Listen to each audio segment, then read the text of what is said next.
My loves, I'm giving this a very poetic title because it's inspired by a gorgeous piece, which I'm going to read to you from D.H. Lawrence. Here we go. You are an immortal bird, aren't you? And why it's darkest before the dawn. It's actually physics.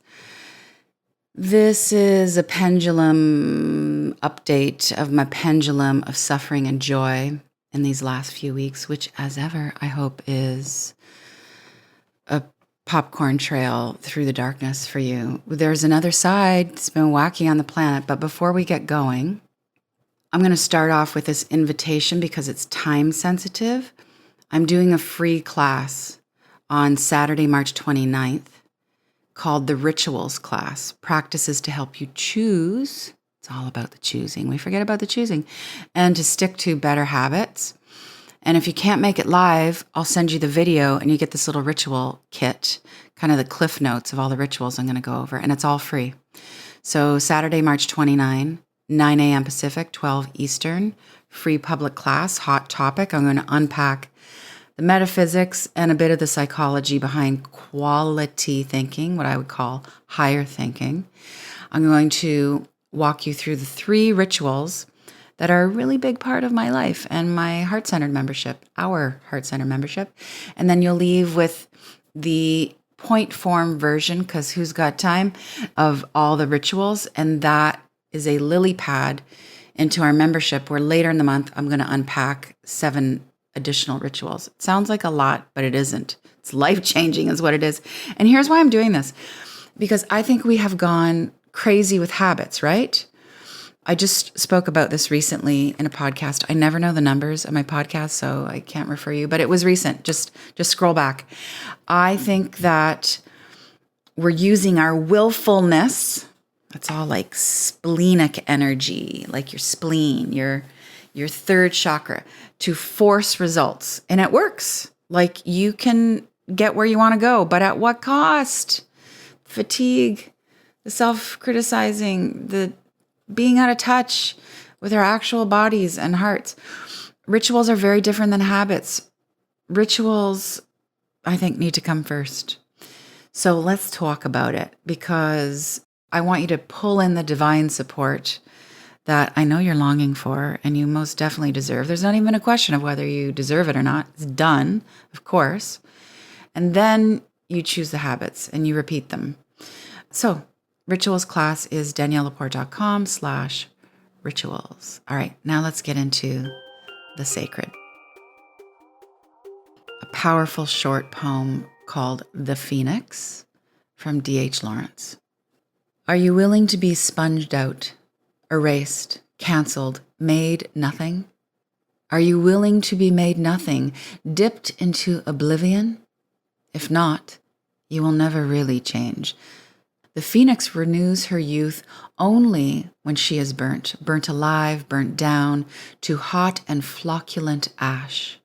Then the small stirring of a new small bub in the nest, with strands of down floating like ash, shows that she is renewing her youth like an eagle, an immortal bird. Immortal bird, that's our theme. By the way, I know you're going to look it up. I'm going to save you the trouble. Flocculent means soft and looking like wool, or composed of or containing small pieces of something. And don't we all contain many small pieces of ourselves, fragmented self? Okay, so here's my story.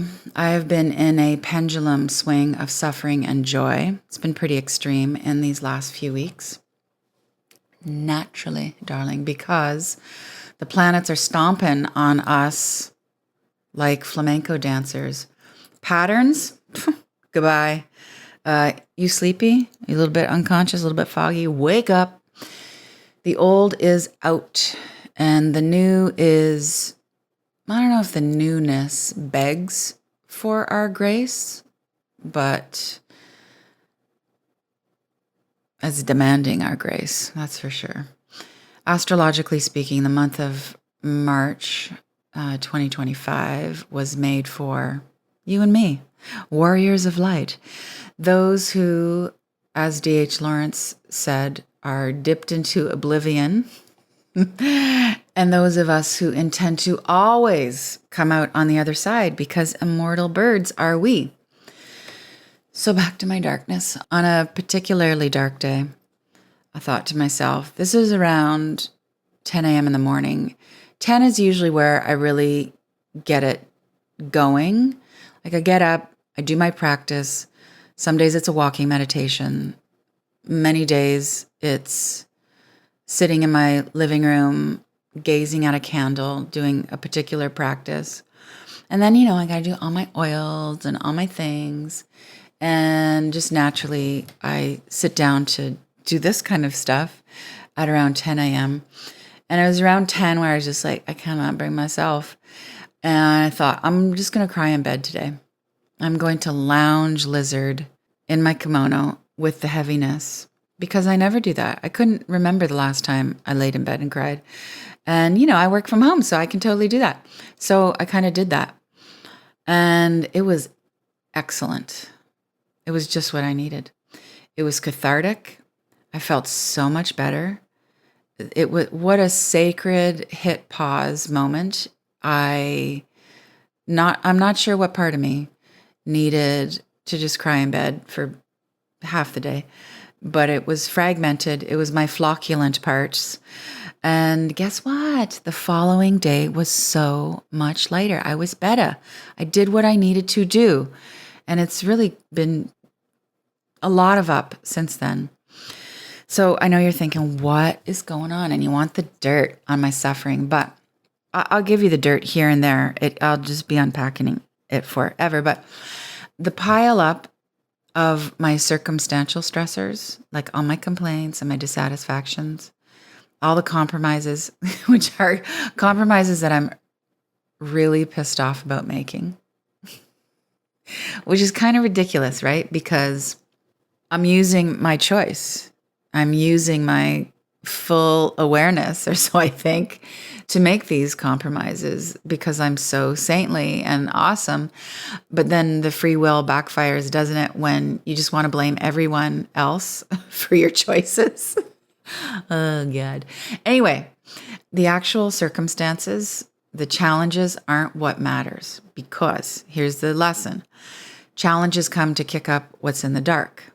That's their only purpose. That's it. That's why they're there. It's not punishment. It's not because you're not getting it right, even though, maybe you're not getting it right. Challenges enter because they stir up the unresolved stuff in your unconscious inner world. That is the function of suffering. That is the reason for suffering.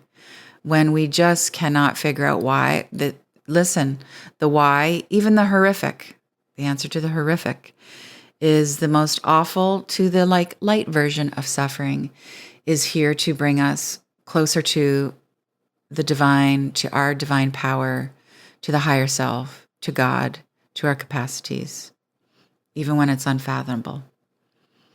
Here's a lighter, I should say, way of explaining that.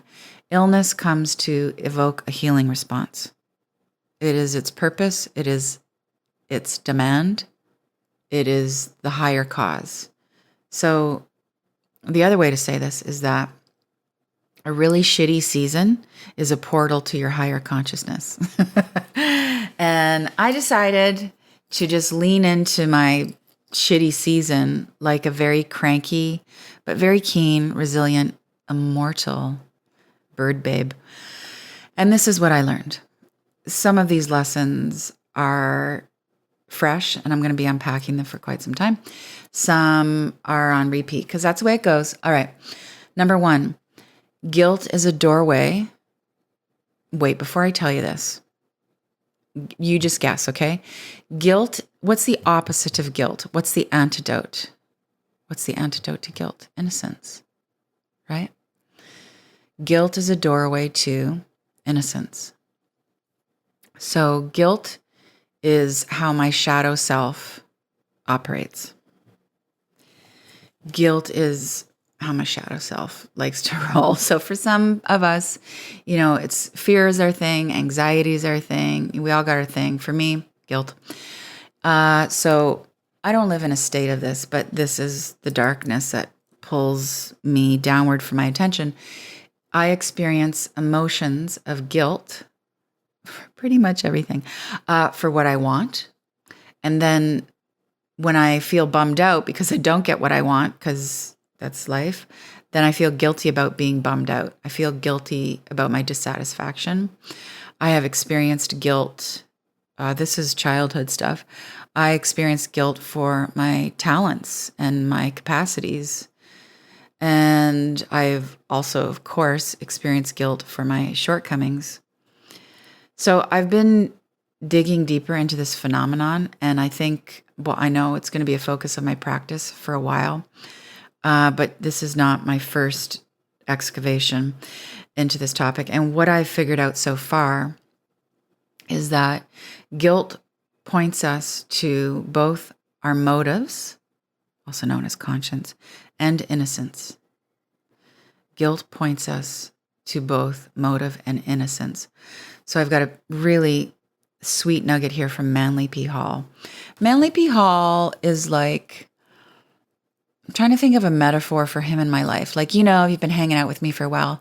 You know that Krishnamurti is like my philosopher boyfriend. Manly P. Hall would be like my ducky. Only the Gen Xers are going to get that. So, okay, just everybody who doesn't get this, just stay with me for 1 second. I'm going to honor the Xers. Remember Ducky from the movie 16 Candles with Molly Ringwald? His character, his archetype is Ducky was the quirky, loving, creative, devoted best friend, just like nerd to the max and kind of had his own wise genius. So Manly P. Hall would be my ducky, and Krishnamurti can stay as my boyfriend. Although Krishnamurti has to share me with Leonard Cohen because he's my creative lover. Manly P. Hall is one of the greatest metaphysician teachers of occult. Occult has such a bad rap in terms of words. It's not all about the darkness. It is about the study and practice of esoterica. Anyway, Manly P. Hall is my guy. He's written a lot about Hermetic philosophy, and now that I identify as Egyptian, I identify as an Egyptian queen after this deep connection in Egypt has been uncorked and I'm heading back. Okay, let me give you the quote. The esoteric system is all based on the ultimate motive. So what Manly P. Hall is saying here, esoteric system is really just how life works. The esoteric system is all based on the ultimate motive. Ultimate motive is the service of truth itself, a complete dedication to the service of the realities of existence. So this is my translation. It's one of the things I do best, really, is translate all the ancient stuff into like girlfriend speak.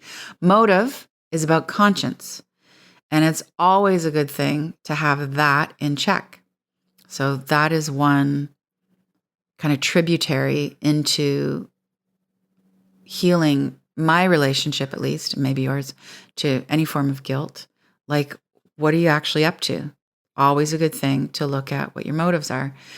And then the other side, where I move into the teaching of guilt as a doorway to innocence. Guilt is what actually brings us to deep, profound healing. Innocence is that sublime awareness of our true nature.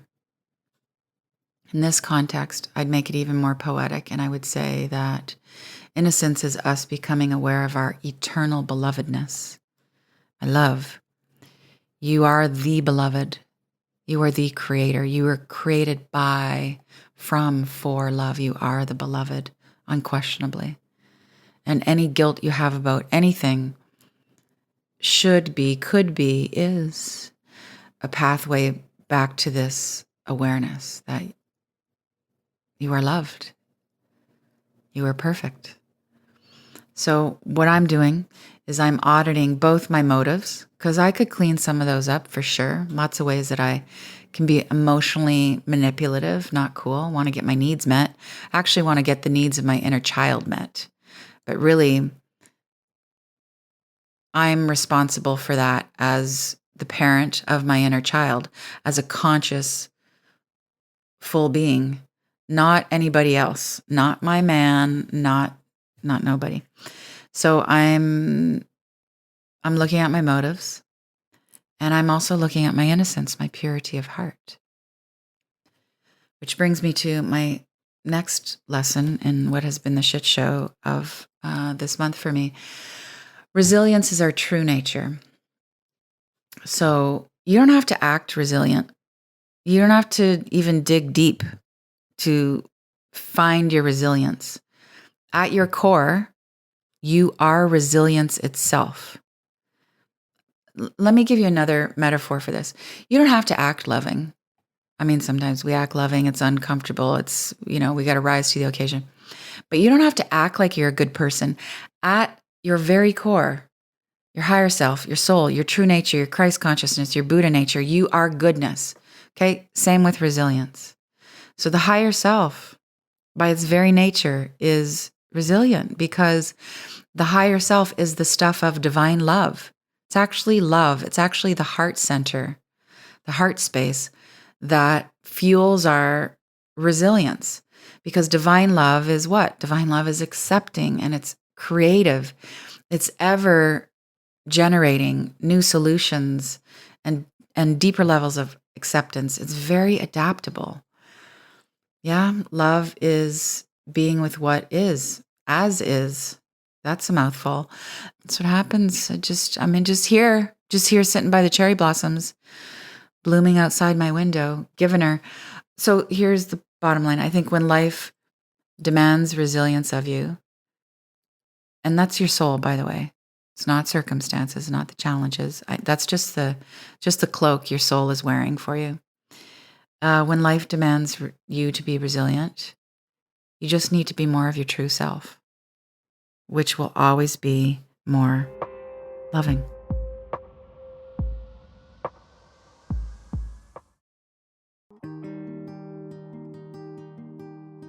Okay, next one. The lesson is, I'm going to put this in quotes, this is happening. I've really learned to walk through life not saying, are you fucking serious? Like, this is not happening, because it is happening. It's happening. Let me turn to some Eckhart for this. The key to transformation is to make friends with this moment. What form it takes doesn't matter. Say yes to it. Allow it. Be with it. Form doesn't matter. The circumstances actually don't matter. This is a challenge to crack you open to your greatness. Okay, so acceptance with a capital A is one of the purest virtues. It is a soul quality, as I've renamed the virtues. I talk a lot about acceptance in my book, How to Be Loving. Go get the audio version. It's rad.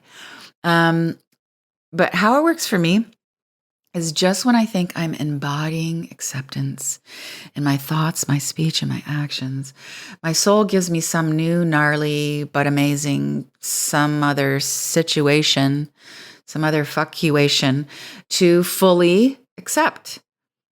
Because that's how growing works. I have come to accept that. Here's my next lesson from the last month. Suffering is personal. I've known this, but I really put a fine point on it this last round. Measuring my suffering against the suffering of others actually invalidates and worse, protracts, it stretches out my own suffering. My heart is shattered every day, 900 times, for what is happening in the world. There's that. There's also my joy and observation that I am blessed beyond measure. I super lucked out this lifetime with lots of things. And that doesn't invalidate my suffering yesterday, today, or tomorrow. My suffering is mine. And when I honor that and not compare if I should be suffering more because I'm lucky to have a roof over my head and not be living in a war zone, and my kid is healthy and my man is awesome. When I honor my own suffering in whatever form it takes, it moves through me faster. Okay, next lesson. This applies to all of us, I think, even when we think it don't. I'm fine, really. That's the lesson. I'm good. I'm good, babe.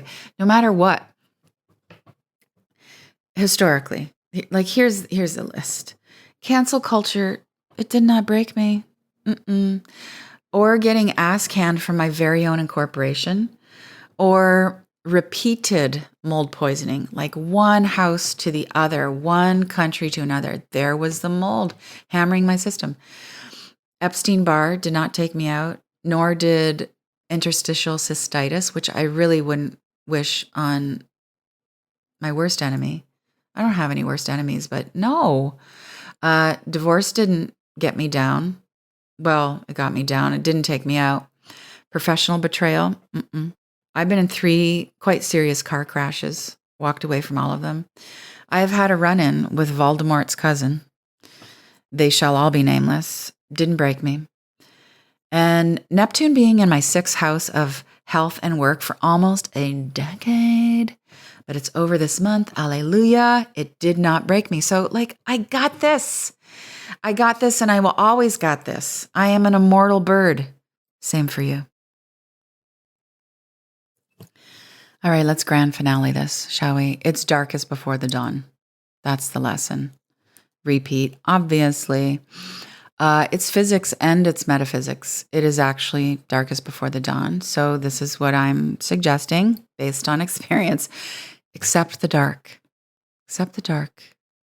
Darkness helps you know the light. It just is the way it goes in this dualistic dimension. Accept the dark. And then dig like a mother for the light source. I'm going to give you a hint where the light source is. Well, I'm going to say it's within. The light source is always within, and it is always a soul quality. It's always a virtue, an energy like loving kindness, compassion, resilience. Those are all rays of light shining down upon you from the divine that your soul is asking you to embody in your thoughts, your speech, and your actions. So you're going to dig for that light source.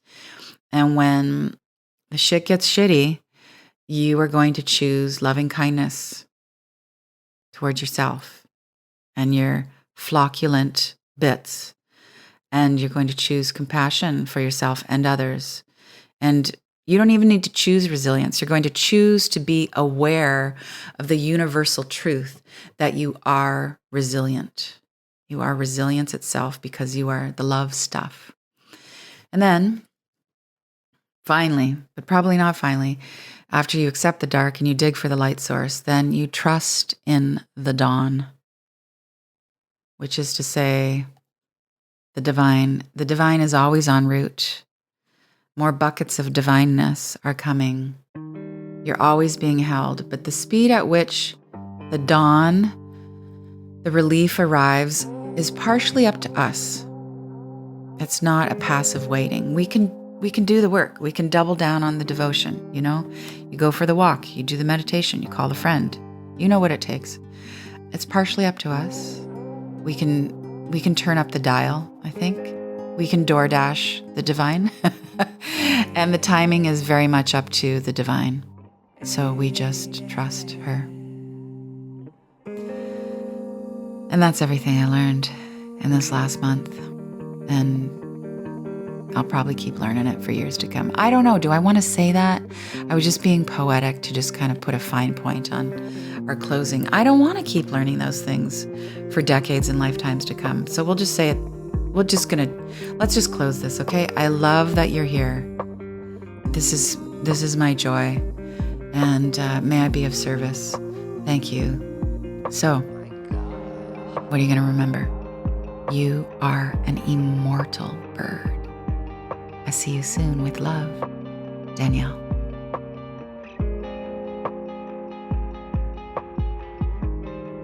Thank you so much for listening, for feeling, for spreading the word. With love.